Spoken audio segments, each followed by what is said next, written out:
typically it's February where I do love dating and sex segments or series on my Girlfriend Doctor show. But, right here in the middle of summer, we are going to talk about dating. So, and keeping relationships interesting, intimate, connected. And if you've been in a marriage for a long time, how you go from being roommates to boyfriend, girlfriend again, and how that feels. But specifically, dating over 50. Okay, listen, I know if you're under 50 or well over 50, I know I'm going to have some great tips to share with you too. So last year, I introduced Bela Gandhi to you in my Girlfriend Doctor community. We did a Girlfriend Doctor show with her and Nancy Hala, and we talked about dating. And I didn't tell you that I then hired her to be my dating coach. And she walked me through red flags of dating, errors, and um, how to really kind of be patient when you're dating. And it's just been so fun. So looking at it, I would say I've been practicing dating now for a year. And I'm going to bring Bella back on and let's hear what she has to say. Any updates, anything post-COVID? What does the even menopausal woman contend with differently in dating? And I'm going to answer some questions that have come in about dating. So stay tuned and let me introduce you to Bela Gandhi. She really is amazing. She's been a friend now since I first met her, and she's featured all over the media and the news. You'll see her on Good Morning America, on gosh, so many shows, and she's all over Instagram and has so many great pieces of advice and information that she's constantly sharing. So without further ado, as the saying goes, let me introduce you to Bela Gandhi.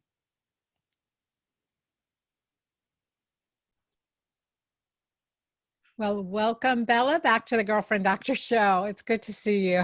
Oh, it's amazing to be here. I'm like counting the minutes until we got on this. So thank you for having me. Oh my gosh. I tell our audience that before Bella got on, she's drilling me. How's your dating going? What's been going on? What are the situations? What's happening? And I'm like, okay, yeah, I'm following. Let's talk about the rules of dating that Bella has come up with, the best dating practices, and what's different for women, those of us over 50 that are dating now. And now we're in the summer, because I would say my love, sex, and dating series is in around Valentine's Day is February. And so we're gonna follow up in the summer. We need some advice here. Yeah. So dating over 50 is the best time to date, ladies. Remember, for most people, marriage, kids, all of that, people are kind of settled with it. Whether you've had it, you're fine, you don't need it anymore, you haven't had it, you're okay with it. But what most women are looking for at this time in their life is a great companion. I like to say the lid to your cute little pot, but I'll tell you, there's 35 million singles over the age of 50 in this country, and we work with a lot of them. And I will tell you, it's a really active, fun time to date right now at this age. So if you're debating it, if you think it's not for you, if you think it's not going to work for you, I promise you, you're going to have fun. You've just got to put a toe in. Yeah, and this comes up to like the whole concept of, what happened to the primary relationship for many of us, like myself, divorced with kids, raising kids on my own as a single mom, all those challenges that have come up in my own life. But like, like we don't want to repeat the mistakes that we made. And if we can reignite a marriage, of course, we want to do that. But so this is after the fact in the case that we're single and divorced post 50, but we don't want to repeat. I remember someone saying to me one time, and he was on his third marriage, and he goes, sometimes it's a different face on the same problems. So you have to address those. And so how do you work in your coaching to navigate those so that you have that lifetime relationship, if that's what someone wants? Yeah, I think it really comes into doing some introspection, which we do with every client. Like we do a deep dive into everybody's relationship past, right? We have this framework of documents that people fill out not only to help me and my team understand where I call it your picker, where your picker's off. Why are you picking the wrong people? Some of it has to do with family of origin stuff, right? Look, at the end of the day, our families, we're at nature plus nurture, right? It can have a profound impact on what we see with our parents and how they treat us, how we choose romantic partners going forward. So like you said, I say same dude, different face, decade over decade. Attachment stuff can play a role. Or maybe you came from perfectly sane, normal parents. Most of us probably didn't, but let's say you're that outlier and you did, and you're like, nope, they were great. They're happily married. But even, some of us just have those bad pickers. Some of us started that in high school and college, and we started really liking the bad boy, the edgy guy, the one that was like love bombing us. And we never quite got out of that. So our pickers can be broken for a variety of reasons. And think about, Anna, the messaging that we get through social media, through Hollywood, right? It should be love at first sight, butterflies in your stomach, 3-date rule, go sleep with people. And all of a sudden then we wonder, why am I in this pickle all over again? Because sometimes biology points us in the wrong direction. Culture does, social media does, attachment stuff. It's like, if your picker is broken and this is resonating with you, I want to tell you something. It's not your fault. Well, you said so much in that, right? Butterflies, I know, is one of your red flags. So I'm going to have you hit on that. But also like holding off on sex and intimacy, sexual intimacy, because that increases oxytocin. Then you're attached and you're like, what am I doing? You start making rationalizations for the relationship you're in. I'd love for you to give me some case examples of the butterflies and the attachment, the early attachment issues, and what happens when we avoid those actual red flags. Right. So we talked about attachment, right? And so a lot of times when you've seen a lot of dysfunction at home or maybe in your early relationships, and dysfunction meaning those relationships might have ended in dumpster fires, right? But the entire time you've been anxious. Maybe you grew up in a house full of anxiety. You were walking on eggshells. You didn't know what your dad or your mom was going to do and how they were going to react to you. And you've been in a series of relationships like that. So often what we don't realize is we're looking to be activated. We're looking to be put into a state of anxiety again. Now, enter the dude, let's say, that comes in and all of a sudden you're like, oh my God, I have all these butterflies in my stomach. This is so great. I must really like him. This is exciting. Ladies, this is your attachment system turning into anxiety. We think it's excitement, but it's fear. Your gut is telling you, you've dated this dude before. Danger, Will Robinson. So when you're getting those big butterflies after the first date, I'm not talking about like the little nervous butterflies that you get before maybe you go on a stage like you do, Anna, and you speak to groups of people, or maybe you do a show. And That's nausea that I get. Yeah, that's complete nausea. Exactly. That's full on panic attack and nausea. But these are like that, like your stomach's flipping over. That's your first sign that butterflies are bad in the dating process. Okay. That's what I say.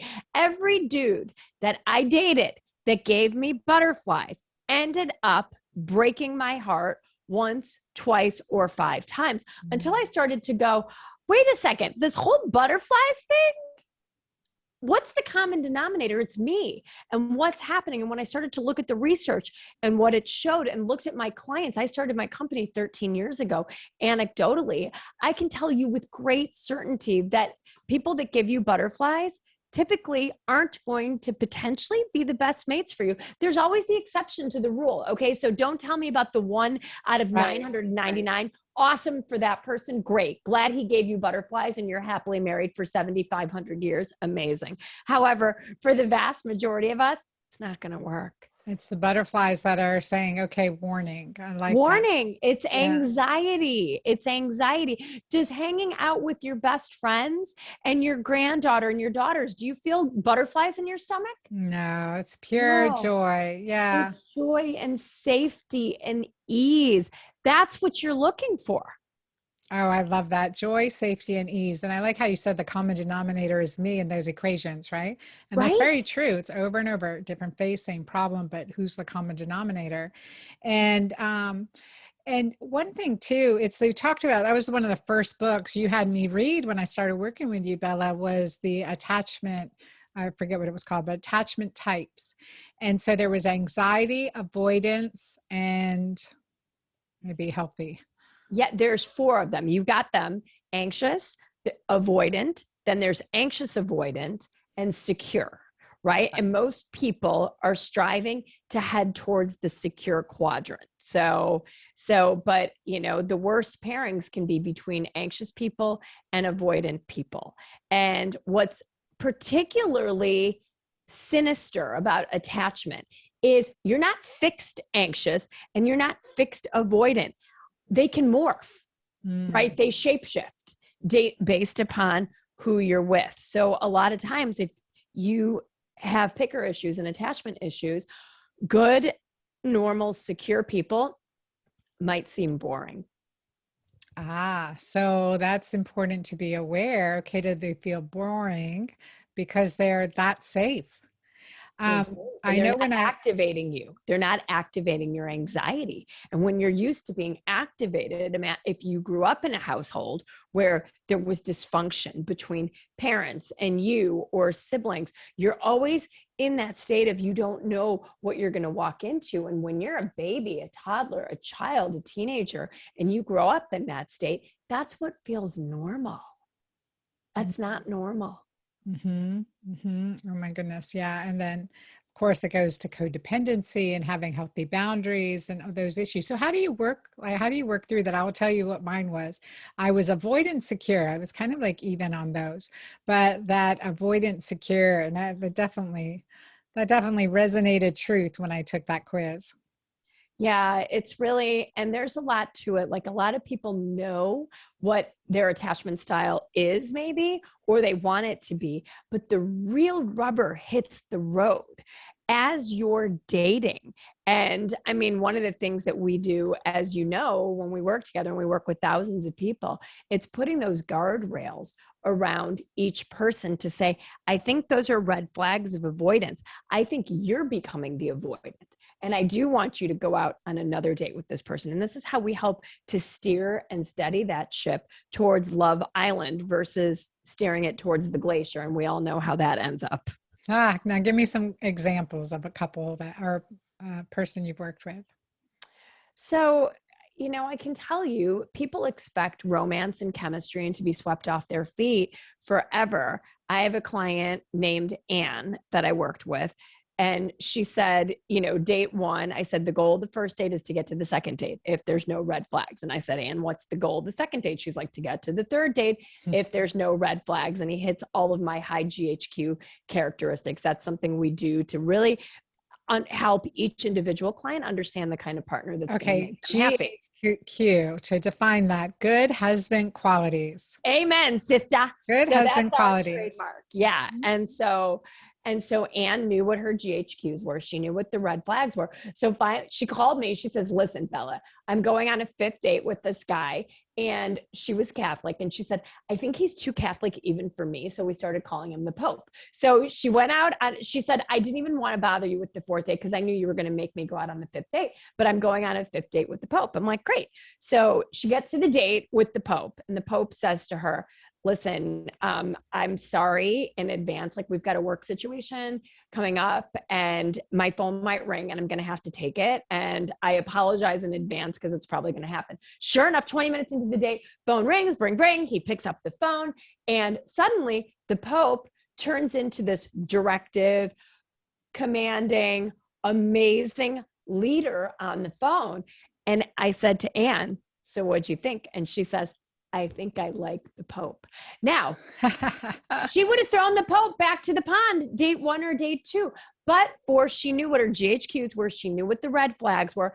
And she knew that I would tell her chemistry can come later in the game. It doesn't have to be there right away. In fact, ladies, if you feel chemistry with somebody right away, most likely it's because this person reminds you of an ex, reminds you of someone that wasn't maybe good for you. So let that chemistry grow just because it's not there right away. Hell, when we open up a good bottle of wine, we don't chug it, we let it breathe. Let your dates and your relationships breathe like a Give it good bottle of time. wine. Yeah, no rush, right? Like No stop rush. rushing No or trying rush. to look, a year, 10 years ahead. So the red flags, will you go through some of those red flags or give an example of someone who was surprised by some red flags? I love Yeah. these stories, Bella. Don't you all love dating stories? I mean, can think about your dating days, or maybe you're in the dating time of your phase of your life like I am. And you've got some stories. I have got some stories, but Oh, yeah, right. And everybody's got stories. But mhm, remember, dating is a marathon, it's not a sprint. yep. And you have to collect those stories, right? Because one day you're going to go on your last first date, I promise you. And then you'll have all of these things along the way because it's the journey to finding love that we'll always remember. So back to your question on red flags, anybody who gives you butterflies, okay, we beat that dead butterfly over the head already. But anybody that seems too good to be true, somebody that maybe you're coming out of divorce, you felt frumpy, your ex never told you you were attractive, maybe they told you you're ugly and you're never going to find someone else and you're fat, and all the things these narcissistic people can tell us, which is so deleterious on our self-esteem, Hmm. right? And Hmm. so red flags are anybody who is critical of you, or more importantly, love bombs you. So let's say in the beginning, a love bomber might be like, your ex was crazy. You were the most beautiful, luscious, juicy, amazing, gorgeous, sexy thing I have ever seen in my life. And because your cup is so empty, they're like overflowing the wine into your cup. And you're like, this is amazing. Oh my God, I can't wait to take you to my house in Cabo. We're going to spend Christmas together. We're going to do this. We're going to go have dinner at the top of the Eiffel Tower. And suddenly you're like spun around, whirred around. If anybody is too fast and furious and telling you like just way too many things that your gut says, this kind of feels like I'm being smothered with compliments, chances are you're being love bombed. That's a big red flag, especially if you're coming out of something where your self-esteem has been beaten down and you feel thirsty for that kind of love and those kinds of compliments. It's time to work on yourself and surround yourself with good friends and family and people that are going to make you feel good about yourself and start to do that. But you don't need someone else to overflow your cup and then pull the rug out from under your feet. That's a big one. So, and I just heard someone recently was in that situation and she was love bombed and she was crazy about him and it was all good. And then all of a sudden he disappeared, didn't stop calling. And she's like, I don't get it. Like one moment I hang the moon for him and the other moment he's gone. I'm annoying. And this happened to me in an early relationship. For the first 4 months, I was amazing, the coolest girlfriend. And the next day, literally after the 4 month mark, I was annoying. I was needy. I'm like,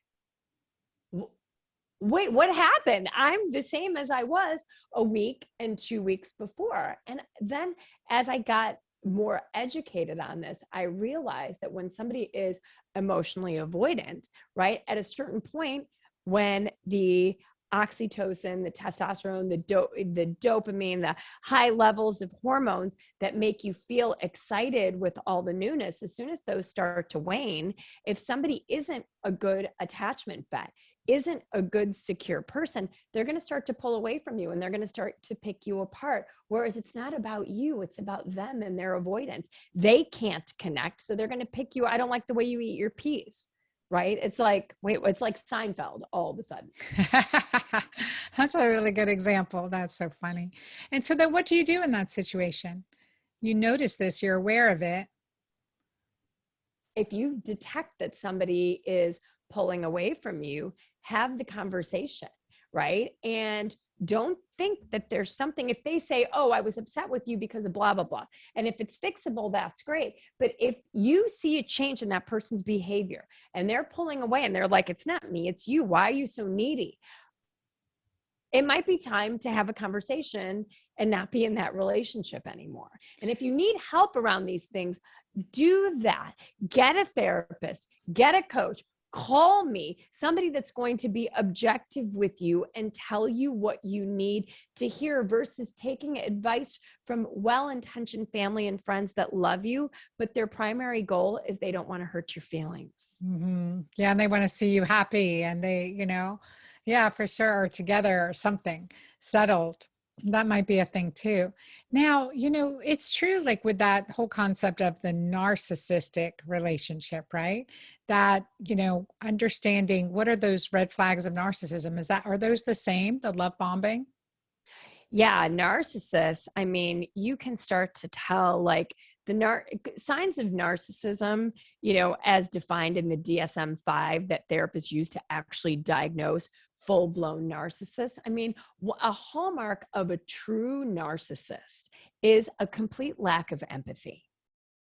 Right? If a narcissist can't put themselves in somebody else's shoes, they can't put themselves in your shoes. They're always the victim. They're always the wronged one.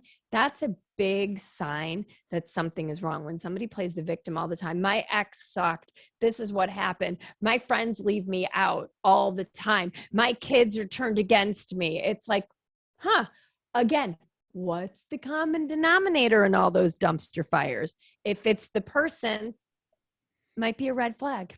Oh yeah, you can definitely hear that in situations and dates. So advice for the 50-year-old going into dating now or after divorce, or maybe she hasn't been married. Oh my gosh, who got married recently that was the first time in her life, and just to like soulmate connection, love of her life. She knew him for over 8 years or more, and he just patiently waited for her. Lisa Nichols, the famous Lisa Nichols, the Lisa Nichols of The Secret, the Motivating the Masses, and she just had this blowout wedding in the Bahamas, moved there, and is just as happy as can be. Wow, that's beautiful. That's such a good story. So, for women over 50, get some help around this. Don't feel like you have to do this alone. You can find support groups. Like I'm saying, dating can bring up the most vulnerable part of our lives, and Mm. it can bring up so many fears that we haven't dealt with, and anxiety. Find find a group, find a person, find someone that, what I tell my clients is, we're going to wrap you up in bubble wrap that's pink and sparkly so we don't let you get hurt during the process, right? You want to do something that's good for you, that kind of takes the butterflies out of your own stomach to do this. And get some great photos for online dating. Try the apps and do things in a safe way. You don't want to wham bam thank you ma'am into 7 dates in 7 days and then say, oh my gosh, this sucks. You want to put boundaries around it, just like you would if you were embarking on a new health regime. You would work out for maybe 30 to 60 minutes, 5 times a week. You would change your eating habits. You would read menu pause. You would you would do all the things Dr. Anna has been telling us all to do, but you would do things in chunks, and you would incorporate these changes into your life. Look at your dating life very much in the same way. Take one step and the next step and then the next step. Oh yeah, it is a process. Like you said, it's a marathon and not a sprint. So what is something you don't get asked, but you wish you would be around dating? Like, what is something that comes up at it's like, it's not a common question. Like, I'm trying to think of stuff. It's like, here I am, in looking at my own life, dating some great guys, and, but really there's an ebb and a flow to it, right? There's time constraints. I've moved, 3-generation household, all this good, juicy stuff in my life. And so the priorities wane too, right? And so then it's always, hold off on the sex. That's a biggie. That's really important. Like, be patient. Um, and take your time, get to know someone, and don't let boring be a sign of, maybe I'm being avoidant. Yeah. And yeah, like I feel like gosh, if you make it sound so simple, I'm like, is it really that simple? I mean, gosh, it doesn't feel that simple. It it takes a long time, right? Just because something is simple, it doesn't mean it's easy, right? And like, how do you lose weight? People say, well, I have to eat differently and move more, but is that easy? It's not easy, right? And so, well, it's easy to comprehend what you need to do, but it's not something that's easy to incorporate in our lives. And nothing big that you'll ever do in your life is easy or should be easy. And I think when we think, well, it should be easy, right? Most frustration in life is about mismatched expectations. So if you expect this is going to take you time and you're going to kiss some frogs along the way, then it makes it easier because it's the people that have that Amazon Prime mentality. Like, well, I put some photos up and I got some good photos taken and I want Mr. Right to be delivered via drone to my inbox, Amazon Prime. Well, that's where it gets frustrating. So I would tell you, with regards to what I wish people would ask, is how long is this going to take me? It could take you 3 months. It could take you 3 years. It depends on the work that you're ready to do on yourself, the work you're ready to put in the process, and to some extent, when the universe says it's your time. Yeah. And one of those things, the work you're ready to do on yourself so that you magnetize your mate towards you, right? Versus this like high effort, rather than creating a magnetic personality where you are the person your loved one wants in his life. Exactly. And Be I the think person you that's want a to piece. attract. Be the person that you want to attract is attracted to, Yeah. right? 100%, right? And if And so you're those qualities are healthy, positive mindset, encouraging, kind, caring, gets to care about their love languages and what else, I mean, so exactly. The relationship feels easy, right? And dating isn't easy, but if you also change your mindset around dating, so many people say, ugh, I have to date, I have to get on the apps. Blah. Instead, if you look at it as a privilege, in a lot of countries, we're not allowed to date. In a lot of cultures, we're not allowed to date. And instead, if you say, I'm really lucky, I get to date and I get to meet this new person and I get to hear their story and I get to potentially make a new friend, you take the pressure off of the date. If you just say, oh my gosh, I get to date. I had a client that had a lot of anxiety around going on dates. And so and she actually was in Texas. So the little mind hack that we gave her is pretend every time you go out on a date that you're going to meet your best friend's new boyfriend. mhm. She was like, oh, I like that. I said, because if you think about it, it's your best friend and it's her new boyfriend. So for you, he's off limits, but he's someone you really want to connect with. And he thinks the world of you because he's your best friend's partner. And when you walk in feeling accepted already, right? And wanting to connect with this person, that's the secret to a great date right there. Oh my gosh, see, that is very clear. And that is really, really nice. And I tell you, Bella, because you're my dating coach, that and prior to book launch, there was no dating going on, very Of little. course. But I've met some amazing people with this attitude. It's like some people I wouldn't have initially maybe chosen to go out with, and I've just met some great people that I stayed in contact with, that became friends, that maybe not a right fit for long term, but who knows what time will tell still. But yet, it's just that open-minded, I'm here to make a friend Yeah. and let's see how we connect.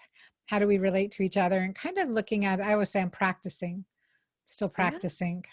Absolutely. And that's it. Like these people, they're auditioning to be the lid to your pot. You're practicing. And just the more fun you can be, the more fun you'll have.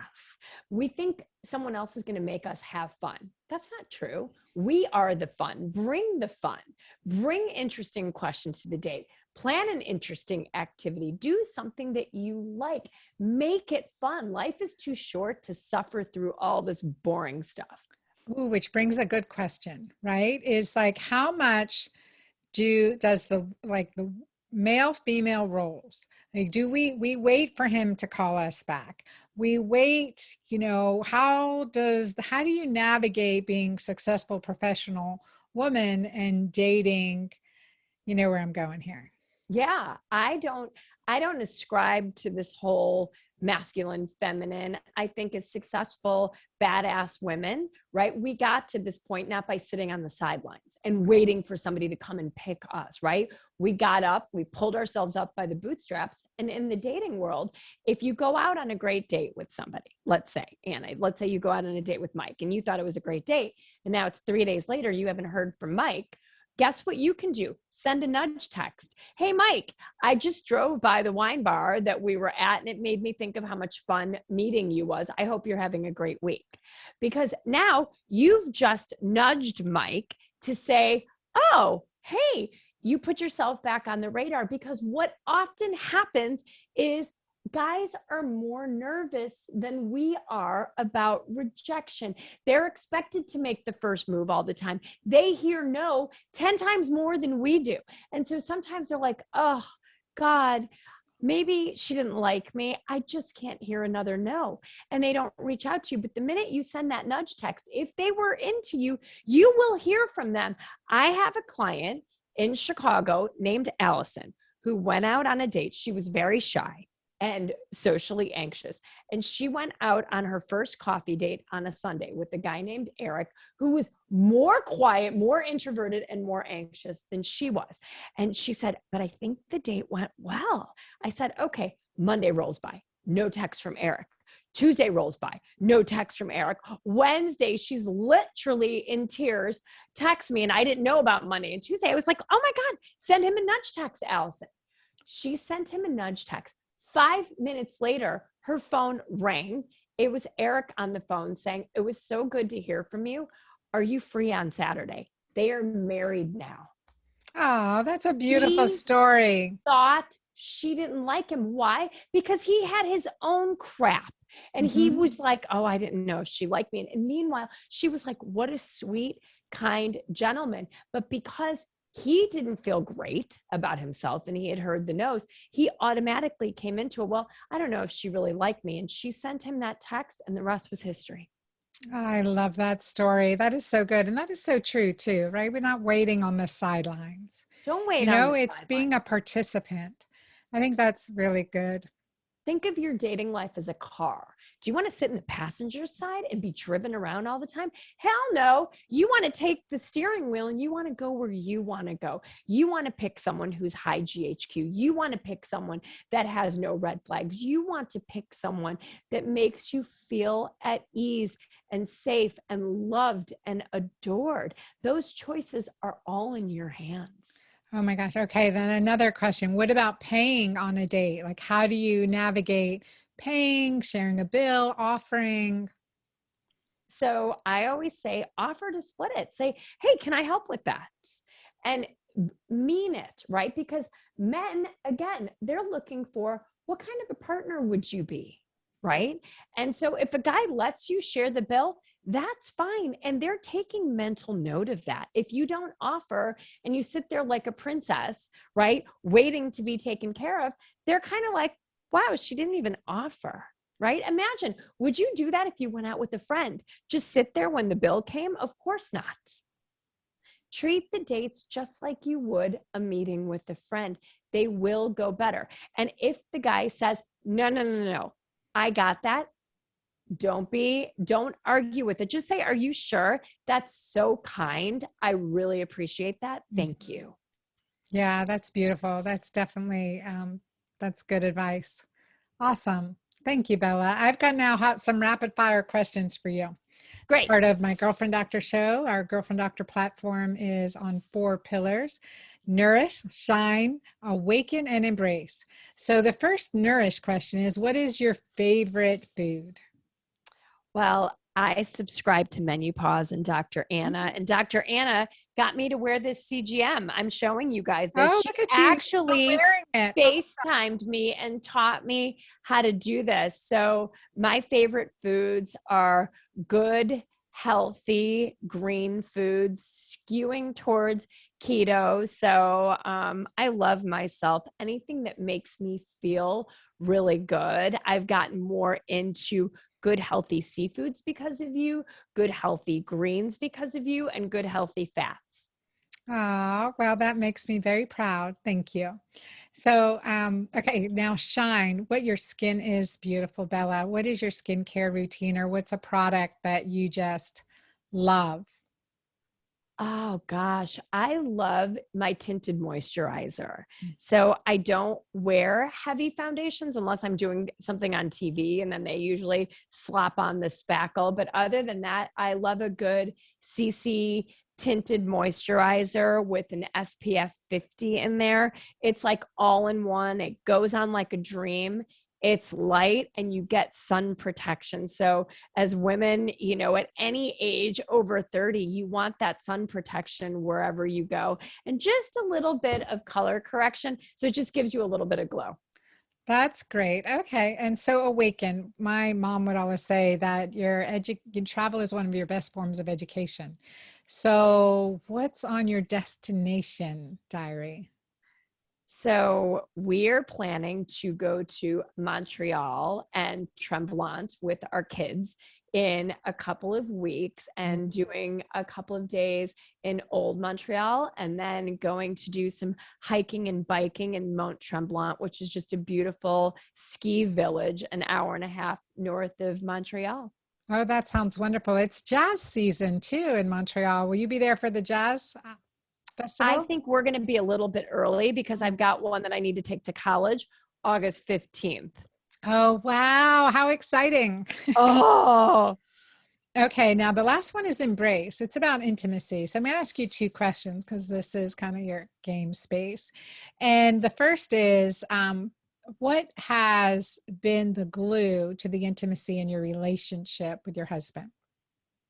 being best friends. Hmm. Being best friends. We just celebrated our 25-year wedding anniversary this year, and he gave me the most beautiful gift, which was the 25. He typed it, and it was 25 things I've learned from having an amazing partner in 25 years. And the first thing was marry your best friend. Oh, I love that, Bella. That is so good. Okay, that is words to end on. And I would if I was the tasteful host, but instead I'm going to ask you my most risque questions. What is your favorite sexual position, my dear? All of them. I don't know that I have a favorite. I don't know that I You're have a favorite. exploring. You're still figuring it out. And isn't that great? We've been Isn't that great? 25 years and we're still figuring it out. It's amazing because you change as a couple. Your body changes, his body changes. And that's a beautiful thing. It's never static if you make it dynamic. It is so true. It's so true. And then just again, just staying healthy, staying connected, staying authentic, and making intimacy a priority because that is oxytocin. And that helps us keep our relationships healthy and strong and intimate. Yeah, you're right. You're the best. Oh my God, I love you. Thank you for so much for spending time with me today. You guys, Bella, where can people find you? I know you're at smartdatingacademy.com. We will put that in the show notes, but tell our audience where they can find you. Yeah, sign up for our free newsletter at smartdatingacademy.com. You can fill out any contact form. And in January, I launched a podcast called the Smart Dating Academy Podcast. Tons of interesting guests and people and dating tips, all things dating, all things relationships. So, and you can subscribe on Spotify, iTunes, Apple, anywhere you get your podcast, or follow me on Instagram. We post 2 tips twice a day at Smart Dating Academy. I love that. I know you've been growing like wildfire on Instagram. It's great to see you there. We've done some lives there too, you guys. So be sure to follow Bela Gandhi there and definitely follow me if you're not already. Thank you all for Absolutely. Thank you, Bella. Thanks for your time today. And thanks to all our listeners for being part of the Girlfriend Doctor community and sharing knowledge, being open to learn more. So I know you're going to have questions. Don't forget, you can send in your questions to our team. You can comment below our videos or on social media, and we will do our best to address them. If not right away, in an upcoming live or video or podcast or blog. So be sure to stay on my newsletter at dranna.com. Check out the blogs and information that we have there, and also listen to my podcast that was recorded over a year ago with Bela Gandhi as well. Thank you guys for being here. I appreciate you. Till next time.